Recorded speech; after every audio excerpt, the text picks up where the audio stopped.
Parcel چمکدار کاغذ میں لپیٹا ہوا تھا۔ سعید احمد نے پارسل کو چاروں طرف سے دیکھا اور پھر ایک طرف سے کھولنا شروع کر دیا۔ چمکدار کاغذ الگ کرنے کے بعد اس نے ڈبے کا ڈھکن اٹھایا تو وہ بری طرح سے ڈر کر ایک قدم پیچھے ہٹ گیا۔ اس کے چہرے کا رنگ اڑ گیا اور وہ خوف میں نہا گیا۔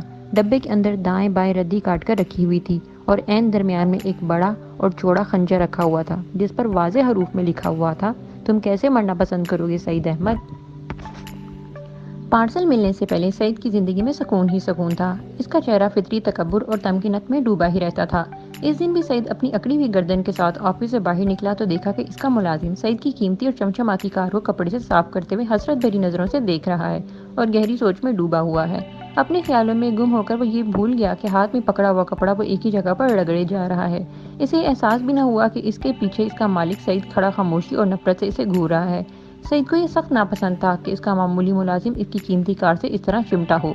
سعید شہر کا کامیاب اور امیر ترین کاروباری شخص تھا۔ اس کی عمر 60 سال کے لگ بھگ تھی۔ وہ اچھی صحت اور چاقو چبند جسم کا مالک تھا۔ اس کے چہرے پر چھوٹی چھوٹی مونچھیں تھیں اور داڑھی کو وہ روز اچھی طرح تراش کے آفس آتا تھا۔ اس کی آنکھوں پہ قیمتی فریم لیس اینک نظر آتی تھی۔ سعید کو اپنی دولت کا بہت ہی گھمنڈ تھا۔ اس کا تکبر اس کی زبان کو تیز دھار تلوار کی طرح چمکتا رہتا تھا۔ وہ بھی اس کی زد میں آتا وہ بھی گھائل ہو جاتا۔ وہ کسی کو خاطر میں نہیں لاتا تھا، بالخصوص غریبوں سے تو جیسے اسے شدت سے نفرت تھی۔ وہ اکثر کہتا کہ وہ کسی سے نہیں ڈرتا اور اسے کوئی نہیں ڈرا سکتا۔ جس خاتون سے اس کی پہلی شادی ہوئی تھی، اس سے اس کے 2 بیٹے اور 1 بیٹی تھی۔ وہ تینوں اپنی اپنی پڑھائی ختم کر چکے تھے اور اپنی اپنی راہیں کھوج رہے تھے۔ پیسے اور وسائل کی کمی نہیں تھی، اس لیے تینوں بہن بھائی اپنے شوق کو پیشہ بنانے کی کوشش میں تھے۔ جب سعید کو اپنی بیٹی کی شادی کرنی چاہیے تھی تو اسی نے بیٹی سے 2-3 سال بڑی لڑکی سے خود شادی رچا لی۔ اس کی دوسری بیوی کا نام سارہ جمال تھا، جو اس سے شادی کے بعد سارہ سعید بن گئی۔ وہ خوبصورت اور چالاک لڑکی تھی۔ شادی سے قبل وہ ایک دوسری کمپنی میں ملازمت کرتی تھی اور سعید کے آفس میں ہر ہفتے آخر میں محض اکاؤنٹس چیک کرنے کے لیے آتی تھی۔ اس دوران سعید اس کی بے حد خوبصورتی کا اسیر ہو گیا۔ اس نے ایک دن اسے اپنے کمرے میں بلا کر چائے پلائی اور جب چائے ختم ہوئی تو اس نے اٹھنے سے قبل سعید سے اس کی طرف دیکھتے ہوئے دھیرے سے کہا، ایک بات پوچھنا چاہتا ہوں، آپ کو کبھی کسی نے بتایا ہے کہ آپ بہت خوبصورت ہیں؟ سارہ نے عجیب نظروں سے سعید کو دیکھا اور تبسم میں ڈوبے الفاظ میں کہا، کسی نے اس طرح چائے پلانے کے بعد سوال کے انداز میں مجھے نہیں کہا کہ میں بہت خوبصورت ہوں۔ سارہ کی بات سن کر سعید نے ایک ہہکا لگایا، بہت خوب، مجھے آپ کی بات سن کر لطف آیا۔ مجھے اجازت ہو تو میں جاؤں سر؟ سارہ نے اٹھتے ہوئے اجازت چاہی۔ تم ایک امیر انسان کی بیوی بننا چاہو گی جو تمہیں رہنے کے لیے ایک بڑا سا گھر گفٹ کرے گا، آنے جانے کے لیے قیمتی گاڑی اور زندگی سے بھرپور انداز میں لطف اندوز ہونے کے لیے بینک بیلنس بھی دے گا۔ سعید نے بلا تعمل اپنی بات کہنے کے بعد متانت سے اس کی طرف دیکھا۔ سارہ کو توقع نہیں تھی کہ سعید چائے اور بسکٹ کے ساتھ اس کے خوابوں کی تعبیر بھی اس کے سامنے رکھ دے گا۔ سارہ جس کے ہمیشہ سے بڑے بڑے خواب رہے تھے، اتنی بڑی پیشکش کے آگے سعید کی عمر بھی معنی نہیں تھی۔ اس کے باوجود اس نے مسکرا کے کہا، آپ کی بات ایسے ہی ہے جیسے اچانک بارش ہو جائے اور بھیگنے سے بچنے کے لیے یہ فیصلہ کرنا پڑے کہ بھاگ کر کہاں جاؤں۔ سعید اپنی جگہ سے اٹھا اور ایک طرف لٹکی چھتری اٹھا کر اسے کھولا اور اس کے قریب جا کر سارہ کو بھی چھتری کے نیچے لے لیا۔ یہ دیکھ کر سارہ کی ہنسی چھوٹ گئی اور ہنستے ہوئے باہر چلی گئی۔ سعید کچھ دیر اس طرح کھڑا رہا اور پھر مسکراتا اپنی کرسی کی طرف چلا گیا۔ اس موقع کو سارہ اپنے ہاتھ سے کیسے جانے دیتی؟ اس نے 2 دن جان بوجھ کر سعید سے کوئی رابطہ نہیں کیا اور پھر ایک دن اس نے فون کر کے اس سے شادی کرنے کی حامی بھر لی۔ سعید نے اپنی قریبی دوستوں کو بلایا اور سارہ سے نکاح کرنے کے لیے اسے نئے اور بڑے اور خوبصورت گھر میں لے گیا، جہاں صرف ایک چوکیدار ہوتا تھا۔ وہ چوکیدار ایک اچھا کک بھی تھا اور وہی سارے کام کیا کرتا تھا۔ جب بھی سعید اپنے دوستوں کو اس گھر میں لاتا تو وہی ملازم سارے کام سنبھالتا تھا۔ سعید کی پہلی بیوی کو 3 دن بعد پتہ چلا کہ سعید نے دوسری شادی کر لی ہے۔ اس کی پہلی بیوی شگفتہ کو سن کر اتنا دکھ ہوا کہ اس نے کچھ دن تو سعید سے بات نہیں کی۔ اس کے تینوں بچے بھی باپ سے کھچے کھچے رہے۔ پھر شگفتہ نے حالات سے اس لیے سمجھوتا کر لیا کہ اس کے رویے سے کہیں وہ اپنی نئی نویلی بیوی کی طرف اتنا مائل نہ ہو جائے کہ اس کا خمیازہ اسے بہت ہی جائیداد اور پیسہ کھونے کی صورت میں بھگتنا پڑے۔ اس کے بعد اس کے بچے بھی باپ کی دوسری شادی کو نظر انداز کر کے پھر معمول کی طرف بڑھنے لگے۔ سعید کی پہلی بیوی شگفتہ اور اس کے تینوں بچوں نے اس شادی کو نظر انداز ضرور کر دیا تھا، لیکن ان کے دل میں ناراضی نے جڑ پکڑ لی تھی۔ جبکہ سارہ کو جو ملا تھا وہ اس سے بھی زیادہ حاصل کرنے کی تگ و دو میں تھی۔ سعید نے اپنے ملازم کو گھورنے کے بعد اس کی پنڈلی پر ایک پیر کی ٹھوکر ماری تو ملازم ایک دم ہڑبڑا سا گیا۔ اس نے پیچھے مڑ کر دیکھا، جو ہی نظر سعید پر پڑی تو وہ ایک دم سیدھا ہو کر کھڑا ہو گیا۔ اس کے چہرے پر گھبراہٹ عیاں ہو گئی، اس کا جسم کانپنے لگا۔ وہ جانتا تھا کہ ایک بار سعید نے ایک غلطی پر ایک ملازم کا ہاتھ پکڑ کر ایسا جھٹکا دیا تھا کہ اس کے ہاتھ کی ہڈی ٹوٹ گئی تھی۔ جو ہی سعید نے اپنا قدم آگے بڑھایا، ملازم نے جلدی سے دروازہ کھول دیا۔ سعید ڈرائیونگ سیٹ پر بیٹھ گیا۔ ملازم نے دروازہ بند کر دیا۔ گاڑی سٹارٹ کرنے سے پہلے سعید نے اپنی شرف کا شیشہ نیچے کیا اور کرخت لہجے میں بولا، سنو اشرف، جی ہاں، ملازم جس کا نام اس نے اشرف لیا تھا وہ گھبرایا اور خوف زدہ ہو کر اس کی طرف بڑھا۔ دھیان سے اپنا کام کیا کرو ورنہ چھٹی بھی کرا دوں گا اور سزا کے طور پر کسی چونک میں الٹا بھی لٹکا دوں گا، سمجھے؟ سعید نے ناگوار اور نفرت آمیز لہجے میں کہا۔ کار اسٹارٹ کی اور آگے بڑھا دی۔ اشرف سہما اور ڈرا ہوا واپس اپنی جگہ کی طرف چل پڑا۔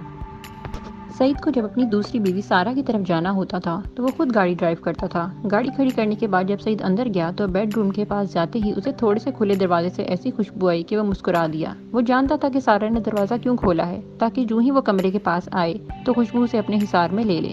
سعید نے مسکراتے ہوئے اندر قدم رکھا اور آئینے کے سامنے کھڑی ایک حسین ترین پری کی طرف دیکھتے ہوئے پیار بھرے انداز سے کہا، آپ کے حسن کی معطر کر دینے والی خوشبو مدہوش کرنے کے لیے کافی نہیں ہوتی کہ آپ نے اوپر سے بناوٹی خوشبو بھی بکھیر دی ہے۔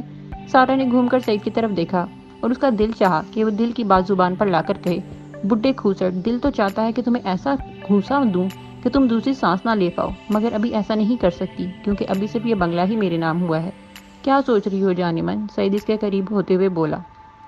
سوچ رہی ہوں کہ آپ کتنے رومانٹک ہیں اور بات سے بات نکال کر میری تعریف کرنے کا کوئی موقع ہاتھ سے جانے نہیں دیتے۔ سارا نے اپنے اندر کے سچ کو جھوٹ کی چاشنی میں ڈبو کر سعید کے سامنے رکھ دیا۔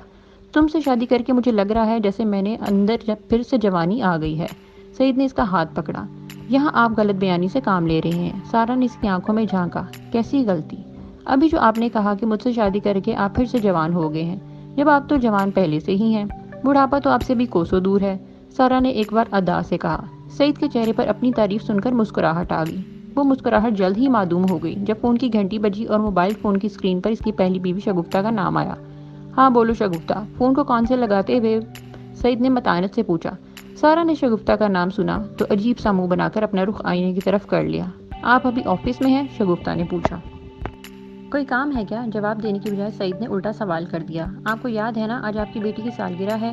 سعید نے سنا تو ہونٹ بھینچ لیے اور بولا، مجھے دیر ہو جائے گی، تم ایسا کرنا ان تینوں کو باہر کھانے پر لے جانا، میں فون پر وش کر دوں گا اور آتے ہوئے گفٹ بھی لے آؤں گا۔ آپ بچوں پر کم اور دوسری بیوی پر زیادہ توجہ دے رہے ہیں۔ اس عدم توجہ کا نتیجہ جانتے ہیں نا کیا نکل رہا ہے؟ تینوں بچوں کے دل میں آپ کے لیے ناراضی بڑھتی جا رہی ہے۔ شگفتہ سمجھ گئی کہ سعید آفس کی بجائے سارا کے ساتھ ہے۔ بچے مجھ سے دور نہیں ہو رہے بلکہ تم انہیں مجھ سے دور کر رہی ہو، وہ بھی خواہ ایسی باتیں کر کے۔ سعید کو غصہ آ گیا۔ شاید آپ بھول گئے ہیں ہمارے تینوں بچے بڑے ہو گئے ہیں اور وہ سب کچھ جانتے ہیں۔ اتنا وہ نہیں جانتے جتنا تم ان کو میرے بارے میں الٹا سیدھا بتانے کی کوشش میں رہتی ہو۔ سعید کا غصہ مزید بڑھ گیا۔ مجھے ضرورت نہیں کہ میں ان کو کچھ بتاؤں۔ جو وقت آپ کو اپنے بچوں کے ساتھ گزارنا چاہیے وہ آپ اپنی دوسری بیوی کے ساتھ گزار رہے ہیں۔ آپ کو اندازہ نہیں ہے کہ بچوں کی طرف سے حالات کس طرف جا رہے ہیں۔ حالات سب ٹھیک ہیں، بہتر ہے کہ تم اپنا دماغ اور اپنی سوچ کو ٹھیک کر لو۔ سعید نے غصے میں کہہ کر فون بند کر دیا۔ اس کا مزاج خراب ہو چکا تھا۔ وہ برا سا منہ بنا کے بیڈ کی ایک طرف بیٹھ گیا۔ سارا نے اس کی طرف نظر سے دیکھا اور قریب آ کر اپنا ہاتھ سعید کے کندھے پر رکھ کر اپنے چہرے پر مسکراہٹ سجائی اور بولی، ایسی باتوں کو ناک پر بیٹھی مکھی کی طرح اڑا دیا کرتے ہیں، ہمیں اپنا ڈنر خراب نہیں کرنا چاہیے۔ سارا کی یہ بات سن کر سعید کے چہرے پر پھر سے مسکراہٹ آ گئی۔ اس نے شگفتہ کی باتوں کو اپنی سوچوں سے نکال کر کہا، تم سے شادی کر کے مجھے لگتا ہے میں نے اپنی زندگی کا سب سے بہترین فیصلہ کیا ہے۔ شگفتہ کو میں نے زندگی کی ہر آسائش دی اور وہ جاہل کی جاہل ہی رہی۔ اس نے میری اولاد کو بھی میرے خلاف کر دیا ہے۔ اب تو میرے پاس بیٹھتے بھی نہیں۔ میں ہوں نا آپ کے پاس بیٹھنے کے لیے، باتیں کرنے کے لیے اور آپ کی زندگی کو سکون دینے کے لیے۔ سارا اس کے ساتھ ہی بیٹھ گئی۔ اس نے ایسی ہی باتوں سے سعید کو اپنے قابو میں کیا ہوا تھا۔ سارا کی کوشش تھی کہ وہ سعید کو اس طرح سے اپنے حصار میں قید کر لے کہ وہ شگفتہ اور بچوں کا خیال دل سے نکال کر صرف اسی کے بارے میں سوچے اور اس کا بینک بیلنس بھرنے میں لگا رہے۔ تم تو ہو، یہ میں کیسے بھول سکتا ہوں، سعید نے کہا۔ اپنا موڈ ٹھیک کریں اور ڈنر کے لیے چلیں۔ سارا نے سعید کا ہاتھ پکڑا اور اسے اٹھایا۔ شہر کے معروف ہوٹل کے ڈائننگ ہال میں سعید اور سارا کھانا کھانے کے بعد باتوں میں مشغول تھے۔ سارا نے اپنی رومانس بھری باتوں سے سعید کو اپنے حصار میں لیا ہوا تھا۔ اس کی کوشش تھی کہ وہ آج اپنی بیٹی کی سالگرہ کو بھول کر اسی کے پاس رہے۔ وہ اسے پہلی بیوی اور بچوں سے دور کرنا چاہتی تھی اور وہ اس میں کامیاب بھی ہو رہی تھی۔ سعید اس کا ہاتھ کا کھلونا بنتا جا رہا تھا۔ سعید اب اٹھنا چاہتا تھا اور وہ آج کی رات سارا کے پاس ہی رہنے کا فیصلہ کر چکا تھا۔ جس وقت سعید ویٹر کو بل ادا کر رہا تھا اسی وقت باہر کھڑی اس کی قیمتی گاڑی کے پاس ایک غریب عورت اپنے 2 چھوٹے بچوں کے ساتھ کھڑی اپنے بھائی کے نئے موبائل فون میں اپنی تصویر بنوا رہی تھی۔ اس کے بھائی نے آج ہی نیا فون خریدا تھا۔ وہ غریب عورت بچوں کے ساتھ گاڑی کے ساتھ لگ کر کھڑی ہوئی تو اس کے بھائی نے ایک تصویر بنا کر اسے بونٹ کے اوپر بیٹھنے کے لیے کہا۔ وہ عورت ابھی بونٹ پر ذرا بیٹھی ہی تھی کہ اسی وقت سعید اور سارا اپنی گاڑی کی طرف آ گئے۔ تمہاری یہ جرأت کہ تم میری قیمتی گاڑی پر بیٹھو! سعید دیکھتے ہی آگ ببولا ہو گیا۔ اس نے آگے بڑھ کر صفاقی سے اس کو پوری قوت سے دھکا دیا اور وہ عورت سڑک پر جا گری۔ سڑک پر گرنے کی وجہ سے اسے اچھی خاصی چوٹیں آئیں۔ اس کے بچے ماں کی طرف لپکے اور بھائی بھی تصویر بنانا بھول کر بہن کو اٹھانے کے لیے لپکا۔ سعید ان کی طرف بڑھا اور غصے سے چیخ کر بولا، تم لوگوں کی ایسی اوقات ہے کہ میری کار کو ہاتھ لگا سکو؟ دفع ہو جاؤ ورنہ اسی جگہ دفن کر کے تم سب کی زندگی اجیرن کر دوں گا۔ ایسا سبق سکھاؤں گا پھر کبھی تم لوگوں کی زندگی میں سکون نام کی چیز نہیں رہے گی۔ سعید کا غصہ ان پر قہر بن کر ٹوٹا تھا۔ وہ ڈرے سہمے غریب اپنی جگہ سے اٹھے اور ایک لفظ منہ سے نکالے بغیر چل دیے۔ سارا نے سعید کا ہاتھ پکڑا اور آہستہ سے بولی، کیا ہو گیا ہے آپ کو؟ اتنا غصہ؟ چلیں گاڑی میں بیٹھیں۔ سعید ان سب کو نفرت بھری نظروں سے دیکھ رہا تھا اور سارا اسے گاڑی تک لے گئی۔ دونوں گاڑی میں بیٹھ گئے اور سعید نے گاڑی وہاں سے نکال لی۔ راستے میں سارا نے کہا، کیا ہو گیا ہے آپ کو؟ کسی اور کا غصہ ان پر کیوں نکال رہے ہیں؟ میں ان کا غصہ ان لوگوں پر نہیں نکال رہا۔ تم نے دیکھا نہیں وہ 2 کوڑی کی عورت کس طرح میری کار پر بیٹھی تھی؟ مجھ سے یہ برداشت نہیں ہوا۔ میری قیمتی گاڑی پر وہ عورت بیٹھی کیسے؟ سعید کے چہرے پر ابھی تک غصہ تھا، ان کے بارے میں نفرت اور اس کی آنکھوں سے چھلک رہی تھی۔ اچھا چھوڑیں ان باتوں کو اور پرسکون ہو جائیں، سارا نے کہا۔ سعید نے گاڑی سرخ بتی پر روک دی۔ اچانک ان کی گاڑی کے برابر ایک اور کار آ کے رکی۔ اس کار کے اندر شگفتہ اپنے بچوں کے ساتھ بیٹھی تھی۔ اگلی سیٹ پر بیٹھے ہوئے سعید کے بیٹے نے سعید کو اور اس کی نئی نویلی دلہن کو دیکھا۔ اس نے ان سب کو بتایا۔ ان سب کی نگاہیں سعید اور سارا پر چلی گئیں۔ اچانک سعید کی نظر بھی ان پر چلی گئی۔ سعید کو اپنے بچوں کے چہروں پر بدلتے ہوئے تیور صاف دکھائی دے رہے تھے۔ سارا کچھ گھبرا گئی۔ سرخ بتی بند ہوئی تو گاڑی ایک دم سے آگے بڑھی۔ سعید کا بیٹا غصے سے اپنی کار اس طرح سے نکال کر آگے لے کر گیا کہ سعید بھی کار کی رفتار دیکھ کر خوف زدہ ہو گیا۔ دوسرے دن آفس جانے سے قبل سعید سیدھا شگفتہ کے پاس چلا گیا۔ اس وقت شگفتہ ٹی وی کے سامنے بیٹھی تھی۔ سعید بھی پاس ہی بیٹھ گیا۔ دونوں کے درمیان خاموشی حائل رہی۔ شگفتہ کی نگاہیں ٹی وی پر مرکوز تھیں اور اس دوران سعید نے چند بار اس کی طرف دیکھا۔ بچے کہاں ہیں؟ سعید نے خاموشی توڑی۔ وہ جا چکے ہیں، شگفتہ نے خشک لہجے میں جواب دیا۔ تم بچوں کو جان بوجھ کر وہاں لے کر آئی تھی، سعید نے کہا۔ میں کوئی غیب نہیں جانتی کہ آپ اس وقت کہاں ہیں۔ ہم جا رہے تھے، سرخ بتی پہ کار رکی اور ہم نے آپ کو دیکھ لیا۔ دیکھو شگفتہ، میں سارا سے شادی کر چکا ہوں اور وہ میری بیوی ہے۔ میں کسی غیر عورت کے ساتھ نہیں تھا کہ تم لوگ اس طرح کا رویہ اختیار کرتے ہو۔ ہم نے کیا رویہ اختیار کیا؟ میں بچوں کا باپ ہوں۔ وہ گاڑی سے نکل کر مجھ سے مل نہیں سکتے تھے؟ وہ مجھے ایسے گھور رہے تھے جیسے میں کوئی غیر ہوں۔ بچے آپ کو گھور رہے تھے؟ شگفتہ نے حیرانی کا اظہار کیا۔ مجھے اس بات کا علم نہیں ہے کیونکہ میں نے ان کی نظروں کی طرف نہیں دیکھا۔ ویسے ایک بات بتائیں، سرخ اشارے پر جب ٹریفک رکا ہوا تھا تو بچے آپ کو باہر نکل کے گلے ملنا شروع کر دیتے؟ شگفتہ کے لہجے میں ہلکا سا تمسخر تھا۔ تم بہت ہوشیار بننے کی کوشش کر رہی ہو۔ سارا کیا سوچتی ہوگی کہ میری اولاد کیسی ہے؟ سعید نے کہا۔ آپ کو سارا کی فکر ہے اور بچوں کی کوئی فکر نہیں۔ اس عمر میں آپ نے شادی رچا لی جب آپ کو اپنی بیٹی کی شادی کرنی چاہیے تھی۔ اسی وقت ان کا بڑا بیٹا راہیل سیڑھیوں سے اترا اور جو ہی اس کی نظر سعید پر پڑی تو وہ اسی وقت جانے کے لیے پلٹا۔ سعید نے اس کو دیکھ لیا۔ اس نے فوراً اسے روک لیا۔ بات ہے راہیل، مجھ سے ناراض ہو؟ نہیں، میں آتا ہوں، راہیل کہہ کر اوپر چلا گیا۔ سعید نے شگفتہ کو گھورتے ہوئے کہا، تم تو کہہ رہی تھی کہ بچے جا چکے۔ میں نے صحیح کہا تھا، بچے اب جا چکے، لیکن آپ میری بات کا مطلب نہیں سمجھے تھے۔ میرے سامنے فلسفہ مت بگارو، سعید نے کہہ کر سوچا، شگفتہ ٹھیک کہہ رہی ہے، جوان اولاد کے ساتھ ایسی بے اتنائی اس کے لیے کوئی مسئلہ بھی کھڑا کر سکتی ہے۔ سعید نے اپنے لہجے میں نرمی لاتے ہوئے اس بات میں سر ہلایا۔ تم ٹھیک کہہ رہی ہو، مجھے ایسا ہی کرنا چاہیے، مجھے اپنے بچوں کے ساتھ وقت گزارنا چاہیے۔ سعید اٹھ کر اپنے کمرے میں چلا گیا اور شگفتہ سے جاتا ہوا دیکھ رہی تھی اور معنی خیز انداز میں مسکراتی بھی رہی۔ سعید نے کمرے میں جا کر پہلے کپڑے بدلے اور پھر سارا کو فون کر کے سمجھایا کہ وہ چند دن اس کے پاس نہیں آئے گا بلکہ شگفتہ اور اپنے بچوں کے ساتھ ہی رہے گا۔ سارا نے فون پر یہ سن کر اپنے اداس ہونے کی باتیں کی اور جب فون بند ہو گیا تو اس نے مسکرا کر فون بیڈ پر رکھا اور یہ کہہ کے ہنسی، بوڑھے، میں نے تم سے شادی اس لیے نہیں کی کہ مجھے تمہاری ضرورت ہے بلکہ مجھے تمہاری دولت کی ضرورت ہے، پورا سائش زندگی کی چاہت ہے۔ تم مجھ سے مہینوں بھی دور رہو تو مجھے کوئی فرق نہیں پڑتا، بس میرا بینک بیلنس بھرتے رہو، اس سے پہلے کہ میں کچھ نکلوانے کے لیے اپنی انگلی ٹیڑھی کروں۔ اس دن سعید آفس نہیں گیا اور اس نے کوشش کی کہ وہ اپنے بچوں کے ساتھ ہی وقت گزارے۔ اس نے اپنی بیٹی کو قیمتی تحفہ دینے کے لیے چیک بھی کاٹ کر دیا۔ اس کے باوجود سعید نے محسوس کیا کہ اس کے بچے اس کے ساتھ ٹھیک سے گھل مل نہیں رہے۔ فواد کا مزاج کچھ زیادہ ہی خراب تھا۔ ایئرپورٹ سے نکلنے والے مسافروں میں سے ایک مسافر کا نام سکندر خان تھا۔ وہ درمیانے قد کا 60 سال کی عمر کا ایک شخص تھا۔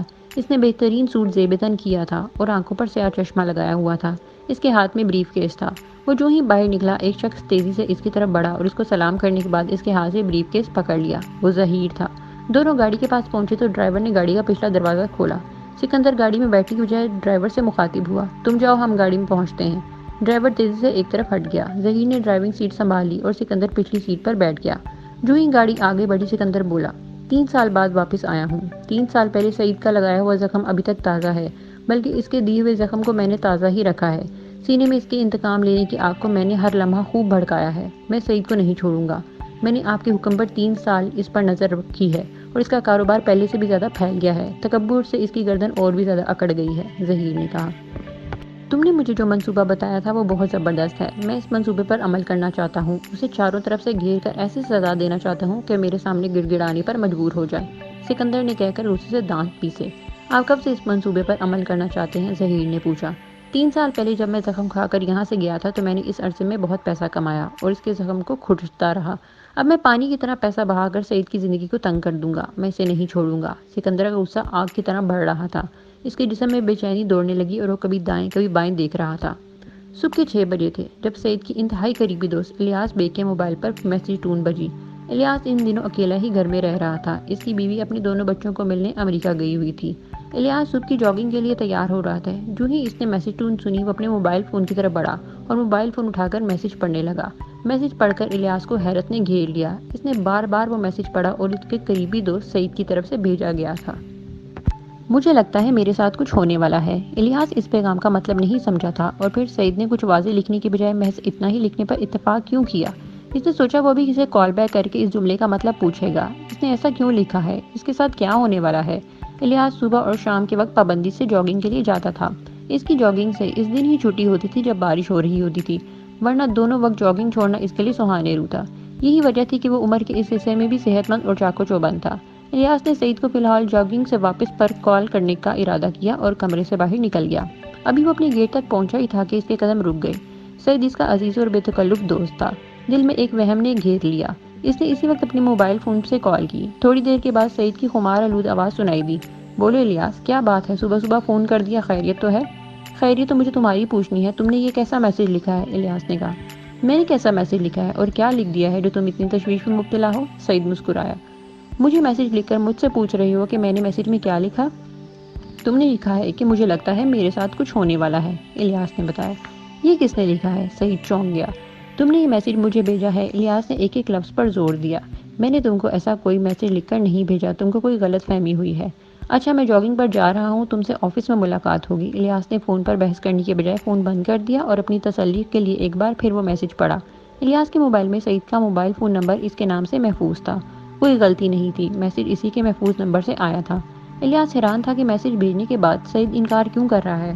دوسری طرف سعید اپنا موبائل فون دیکھ رہا تھا کہ اس کے موبائل سے الیاس کو ایسا کوئی بھی میسج نہیں سینڈ ہوا تھا۔ الیاس اس کے آفس میں موجود تھا، اس کا موبائل فون سعید کے ہاتھ میں تھا۔ سعید کی نظریں اس میسج پر مرکوز تھیں جو اس کے نام سے محفوظ نمبر پر الیاس کو موصول ہوا تھا۔ سعید کے چہرے پر حیرت تھی۔ میرا یقین مانو، میں نے تم کو یہ میسج نہیں لکھا، سعید نے اسے یقین دلانے والے لہجے میں بتایا۔ یہ میسج تمہارے نمبر سے آیا ہے، ثبوت تمہارے سامنے ہے اور تم کہہ رہے ہو تم نے نہیں بھیجا۔ میں نے یہ نہیں لکھا، پھر کس نے لکھا اور تمہارا فون استعمال کیا ہے؟ الیاس کی سوالیہ نگاہیں سعید کے چہرے پر جم گئیں۔ بیڈ روم میں میں اور شگفتہ تھے، جس وقت یہ میسج بھیجا گیا اس وقت شگفتہ کمرے سے باہر تھی اور میں، سعید سوچتے ہوئے بتانے لگا۔ وہ کچھ اٹک گیا اور مزید سوچنے لگا، پھر بولا، میں اس وقت کروٹ لے لیٹا ہوا تھا، شاید کچھ نیند میں تھا اور کچھ جاگ رہا تھا، کچھ ایسی ہی حالت تھی۔ بھابھی تو ایسی شرارت کرنے سے رہی۔ ہاں اس کا معمول ہے کہ وہ نماز کے لیے کمرے سے باہر چلی جاتی ہے اور دوسرے کمرے میں۔ تم اطمینان سے اس پر سوچنا اور اگر کچھ یاد آئے تو مجھے بھی بتانا، مجھے ایک ضروری کام سے جانا ہے، اس لیے مجھے اجازت دو۔ الیاس اپنی جگہ سے اٹھ کھڑا ہوا اور سعید کو حیرت کی تصویر بنا چھوڑ کر کمرے سے باہر نکل گیا۔ الیاس کو اپنی صحت کا ہمیشہ سے ہی خیال رہتا تھا۔ جب بھی سعید کے آفس میں آتا تو آنے جانے کے لیے لفٹ کی بجائے سیڑھیوں کا استعمال کرتا تھا۔ اس وقت بھی جب وہ سیڑھیاں اتر کر گراؤنڈ فلور پر پہنچا تو ایک بار پھر اس کے موبائل فون کی میسج ٹون بجی۔ اس نے چلتے ہوئے موبائل فون نکال کر دیکھا تو سعید کے نمبر سے ایک اور میسج موصول ہوا۔ الیاس جلدی اوپر آؤ، جلدی، مجھے کوئی مار دے گا۔ الیاس کے باہر جاتے ہوئے قدم یکدم رک گئے اور وہ پلٹ کر سیڑھیوں کی طرف بھاگا۔ وہ بھاگتا ہوا سیڑھیاں چڑھ رہا تھا۔ 52 سال کی عمر میں بھی کسی جوان کی طرح الیاس سیڑھیاں پھلانگ رہا تھا۔ اوپر جاتے ہی وہ برق رفتاری سے سعید کے آفس میں گیا اور تقریباً بھاگتا ہوا اس کے کمرے کی طرف بڑھا تو سارا اسٹاف اس کی طرف حیرت سے دیکھنے لگا۔ الیاس نے ایک جھٹکے سے دروازہ کھولا تو سامنے سعید کھڑا کوٹ پہن رہا تھا۔ ایک دم الیاس کو دیکھ کر وہ اس کی متحیر نگاہوں سے دیکھنے لگا۔ کیا ہوا؟ تم بتاؤ کیا ہوا؟ تم نے مجھے میسج کیا ہے کہ میں جلدی سے تمہارے پاس آؤں، کوئی تمہیں جان سے مار دے گا۔ الیاس اس کی طرف بڑھتے ہوئے بولا، میں نے کب ایسا میسج کیا؟ سعید کوٹ پہننا بھول گیا۔ اس نے کوٹ کا ایک بازو پہنا اور باقی کوٹ نیچے زمین پر لٹکنے لگا۔ الیاس نے اس کے نمبر سے آیا میسج اسے پڑھایا تو سعید کی حیرت دوچند ہو گئی۔ یہ میسج میں نے کیا ہے؟ سعید نے گھبراہٹ آمیز لہجے میں نفی میں سر ہلایا۔ یہ سم اس فون میں ہے، مجھے اس نمبر سے کال کرو۔ الیاس نے اس کا موبائل فون اٹھا کر پہلے میسج باکس دیکھا، وہاں میسج نہیں تھا۔ پھر اس نے موبائل فون سعید کی طرف بڑھایا۔ سعید نے اس کو کال کی تو الیاس کے موبائل فون پر وہی نمبر آیا۔ اس سے صاف ظاہر تھا کہ وہ سم اسی موبائل میں موجود ہے۔ تم اس وقت کہاں تھے؟ میں بس ٹوائلٹ تک گیا تھا، سعید نے بتایا۔ کوئی اندر آیا تھا؟ میں نے اپنے اسٹاف سے بولا ہے کہ کوئی میرے بلائے بغیر اندر نہیں آئے گا، اور اگر کسی کو کوئی کام ہو تو وہ دروازہ نوک کرے گا۔ اندر سے آنے کی اجازت مل جائے تو وہ اندر آئے، ورنہ واپس چلا جائے۔ اپنے ملازم کو بلا کر پوچھو کون اندر آیا تھا، الیاس نے کہا۔ سعید نے بیل بجائی تو اس کا ملازم اشرف اندر آ گیا۔ تم اپنی جگہ چھوڑ کر کہیں گئے تھے؟ سعید نے ذرا سخت لہجے میں دریافت کیا۔ نہیں صاحب جی، میں تو اسی اسٹول پر بیٹھا تھا۔ سوال سن کر اشرف کی تو جان ہی نکل گئی۔ پھر اندر کون آیا تھا؟ کوئی بھی نہیں آیا تھا۔ اشرف کا گلا خشک ہو گیا۔ وہ سعید کے غصے سے اچھی طرح واقف تھا۔ جب میں ٹوائلٹ میں تھا تو کوئی اندر آیا تھا، مجھے ایسا لگا تھا۔ صاحب جی، میں اسی اسٹول پر بیٹھا تھا، کوئی اندر نہیں گیا۔ اندر کوئی جاتا ہی نہیں ہے جب تک آپ نہ بلائیں تو۔ اشرف کی آواز خوف سے دبتی جا رہی تھی۔ ٹھیک ہے تم جاؤ۔ الیاس نے اسے جانے کی اجازت دے دی، اور وہ تیزی سے اس طرح باہر نکلا جیسے اندر اس کا دم ہی گھٹ جائے گا۔ اس کے جانے کے بعد الیاس نے سعید کی طرف دیکھا اور کہا، تم کوٹ تو پہن لو۔ الیاس کے کہنے پر ایک دم سے سعید کو خیال آیا اور اس نے کوٹ پہن لیا۔ اس دوران الیاس کی نگاہیں مسلسل سعید پر جمی رہیں۔ وہ اس کا جائزہ لیتا رہا۔ جب اس نے کوٹ پہن لیا تو الیاس نے پوچھا، تمہاری طبیعت تو ٹھیک ہے نا؟ میری طبیعت کو کیا ہوا ہے؟ سعید نے الٹا سوال کر دیا۔ کہیں ایسا تو نہیں ہے کہ تم میرے ساتھ کوئی ایسا مذاق کر رہے ہو اور تم مجھے تنگ کر رہے ہو؟ یہ بات تم اچھی طرح جانتے ہو کہ میں ایسا مذاق نہیں کرتا۔ ہم دونوں کی دوستی ایک طویل عرصے سے ہے۔ پھر کہیں ایسا تو نہیں کہ تم بھولنے لگے ہو؟ تم کو اپنی بات یاد نہیں رہتی؟ تم مجھے میسج کر کے ڈیلیٹ کر دیتے ہو اور پھر بھول جاتے ہو؟ الیاس نے پوچھا۔ تمہارا خیال ہے میں کوئی ذہنی مریض ہو گیا ہوں؟ سعید نے اس کی آنکھوں میں جھانکا۔ میں نے محض ایک سوال کیا ہے۔ اچھا تم ایسا کرو، اپنے موبائل فون پر کوڈ لگا دو، اور ایسا کوڈ لگاؤ جو صرف تمہیں معلوم ہو، الیاس نے کہا۔ سعید نے اپنا موبائل فون اس کی طرف بڑھا دیا اور بولا، کوڈ تم خود لگا دو، اور وہ کوڈ اس کاغذ پر لکھ دو۔ الیاس نے ایک لمحہ کے لیے سوچا اور پھر ایک کوڈ لگا کر میز پر رکھے کاغذ پر لکھ دیا۔ سعید نے کاغذ اٹھا کر دیکھا۔ الیاس نے ایسا کوڈ لگایا تھا جو اسے آسانی سے یاد ہو سکتا تھا۔ وہ اس کوڈ کو بھول ہی نہیں سکتا تھا۔ چنانچہ اس نے وہ کاغذ ہاتھ کی انگلیوں سے لے کر مروڑا اور کوڑے کی ٹوکری میں پھینک دیا۔ اب دیکھتے ہیں کیا ہوتا ہے، الیاس کہہ کر دروازے کی طرف بڑھا۔ اس نے دروازہ کھولا اور ایک بار پھر باہر نکل کر سیڑھیوں کی طرف چل دیا۔ نیکسٹ ایپیسوڈ سے باخبر رہنے کے لیے ڈو سبسکرائب آور چینل۔